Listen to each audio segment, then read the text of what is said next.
Assalamualaikum warahmatullahi wabarakatuh. Apa kabar semuanya para penikmat channel Tobat 100% yang saya cintai dan selalu dikasihi oleh Allah Subhanahu wa taala. Pastinya saya selalu mendoakan kalian semoga panjang umur, sehat sekeluarga, banyak rezeki, serta dijauhkan dari segala bentuk musibah dan diberkahi hidupnya oleh Allah Subhanahu wa taala. Amin amin ya rabbal alamin. Pada episode kali ini saya akan memberikan sebuah penjelasan mengenai sebuah kisah seorang pemuda yang selalu membaca sholawat untuk baginda Nabi Muhammad Shallallahu Alaihi Wasallam. Betapa cintanya Rasulullah kepada umatnya tiada pandang bulu. Kisah asli ini ada di dalam kitab Afdalus Sholawat ala Sayyidis Sadat karya Syekh Yusuf bin Ismail An-Nabani. Dikutip dari cuitan akun Habib Sayyid Mahmud BSH @Sayyid Mahmud, beliau menceritakan sebagai berikut.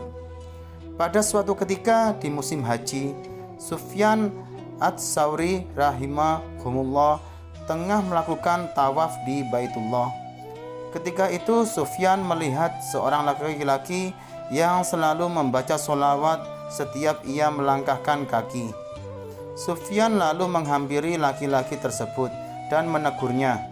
"Wah, kalau begini Anda telah meninggalkan bacaan tasbih dan tahlil. Anda hanya terfokus pada sholawat untuk Nabi Shallallahu Alaihi Wasallam saja. Apa alasannya Anda melakukan amalan ini?" Laki-laki itu kemudian balik bertanya kepada Sufyan, "Siapakah Anda ini? Semoga Allah Subhanahu wa taala memberikan Anda karunia kesehatan dan keselamatan." Sufyan rahimahumullah menjawab, "Aku Sufyan Ats-Tsauri." Laki-laki itu berkata, "Baiklah, akan saya ceritakan kisah saya. Andai kata tidak karena Anda adalah orang luar biasa di masa ini, niscaya saya tidak akan menceritakan karunia yang dianugerahkan kepada saya, dan niscaya saya tidak akan membuka rahasia yang diberikan Allah SWT kepada saya." Kemudian laki-laki itu berkisah, "Pada suatu hari saya dan ayah saya pergi untuk menunaikan ibadah haji. Di tengah perjalanan ayah saya mengalami sakit. Maka saya berhenti dulu untuk mengobatinya. Lalu di suatu malam yang memilukan, ayah saya meninggal dunia dengan wajah yang menghitam lebam. Inna lillahi wa inna ilaihi raji'un. Ayahku telah meninggal dengan wajah yang menghitam," ujar saya dalam hati. Saya merasa sangat sedih sekali menyaksikan keadaannya. Lalu saya mengambil selembar kain dan menutupi wajahnya.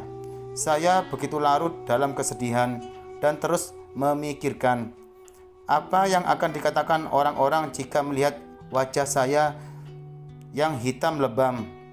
Dalam keadaan seperti ini, saya diserang kantuk dan jatuh tertidur. Tiba-tiba saya bermimpi melihat seorang laki-laki yang sangat tampan. Belum pernah saya melihat laki-laki setampan itu seumur hidup saya. Pakaiannya begitu bersih dan dari tubuhnya tercium aroma yang sangat harum, bukan seperti wewangian biasa. Kemudian laki-laki itu melangkah menuju jasad ayah saya dan membuka kain penutup wajahnya. Lalu laki-laki itu mengusapkan telapak tangannya ke wajah ayah saya. Maka tiba-tiba saja wajah ayah saya menjadi putih bersinar-sinar. Ketika laki-laki itu hendak beranjak pergi, saya memegang bajunya dan bertanya, "Wahai hamba Allah, siapakah Anda?" Yang telah dikaruniai Allah SWT untuk menyelamatkan ayah saya dan melenyapkan kegundahan di hati saya. Laki-laki itu lalu menjawab, "Tidakkah kamu mengenalku? Aku adalah Muhammad bin Abdullah yang mendapat wahyu Al-Quran. Ketahuilah, ayahmu semasa hidupnya adalah orang yang selalu mengikuti hawa nafsunya. Akan tetapi ia banyak membaca sholawat untukku. Ketika kematian menghampirinya, ia meminta pertolonganku. Aku banyak menolong orang yang banyak membaca sholawat untukku. Kemudian saya bangun dan melihat wajah ayah saya yang telah menjadi putih bersinar.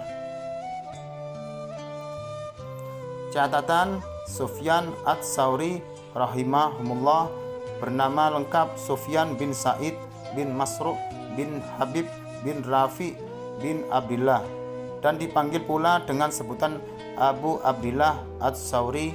Dia lahir di Kufah pada tahun 96 Hijriah atau yang bertepatan dengan tahun 716 Masehi, dan wafat di Basrah pada bulan Sya'ban tahun 161 Hijriah bertepatan dengan tahun 778 Masehi.